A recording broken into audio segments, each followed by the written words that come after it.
Hello students, welcome to clear physics. तो projectile motion का एक क्वेश्चन हम सॉल्व करने जा रहे हैं। क्वेश्चन में बोला है a body is projected with velocity v1 from the point A. तो ये जो पॉइंट ए है, यहाँ से हमने एक बॉडी को प्रोजेक्ट किया v1 वेलोसिटी के साथ। At the same time another body is projected vertically upwards from b with velocity v2। Same time पर हमने इस b पॉइंट से भी एक दूसरी बॉडी को प्रोजेक्ट किया वर्टिकली अपवर्ड्स, कितनी वेलोसिटी के साथ? v2 वेलोसिटी के साथ। The point b lies vertically below the highest point. तो आपको बोला गया कि ये जो पॉइंट बी है, ये इस जो पहली वाली बॉडी थी, इसका जो हाईएस्ट पॉइंट होगा उसके जस्ट बिलो है, जस्ट नीचे उसके ये पॉइंट है B. For both the bodies to collide v2 upon v1 should be. तो अगर इन दोनों बॉडी को हम कोलाइड कराना चाहते हैं, हम चाहते हैं कि दोनों बॉडीज कोलाइड कर जाए इस पॉइंट पर आके, तो v2 और v1 का रेशियो क्या होना चाहिए? ओके, तो हमको क्या करना होगा कि ये, क्योंकि दोनों बॉडीज़ कोलाइड तभी कर सकती हैं जब ये वाला जो बॉडी है, ये वाली जो इसको बी से हमने प्रोजेक्ट किया है, ये इतनी मैक्सिमम हाइट अटेन कर ले और ये भी इतनी ही मैक्सिमम हाइट अटेन कर ले।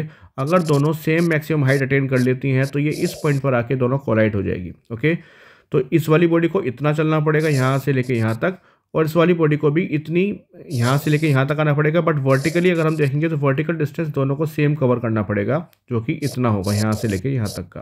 ओके, सो मैक्सिमम हाइट का जो फॉर्मूला होता है प्रोजेक्टाइल मोशन में, वो होता है u square sine square theta upon 2g। Okay, तो फर्स्ट वाली बॉडी के लिए अगर हम ये फॉर्मूला अप्लाई करते हैं तो फॉर्मूला हो जाएगा v1 square into sign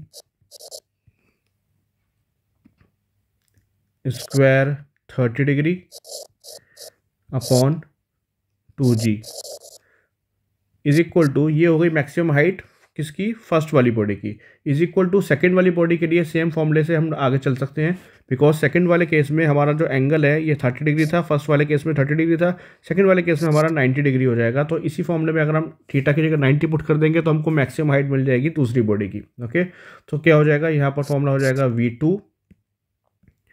v2 square into sine square 90 degree upon 2g। Okay, तो यहाँ से दिस इज कैंसिल हो गया। इसको सॉल्व करते हैं आगे, तो ये हमको मिलेगा v1 square sine square 30 degree, तो साइन 30 की वैल्यू होती है 1/2, तो हो गया 1/4 is equals to v2 square into sine 90 मतलब कि 1। सो हमको ये मिला। अब उसका हम रेशियो देखते हैं तो क्या आएगा, हमको v2 अपॉन v1 का रेशियो चाहिए, तो v2 square upon v1 square is equals to 1/4।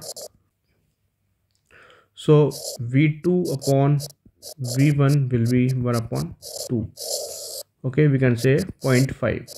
So v2 और v1 का जो रेशियो है वो 0.5 अगर होगा तो हमारी दोनों बॉडीज कोलाइड कर जाएंगी इस सी पॉइंट पर। सो इस तरीके से हमको उसको सॉल्व करना था। अगर आपको क्वेश्चन समझ आया तो प्लीज़ वीडियो को लाइक कीजिए, चैनल को सब्सक्राइब कीजिए। Thank you.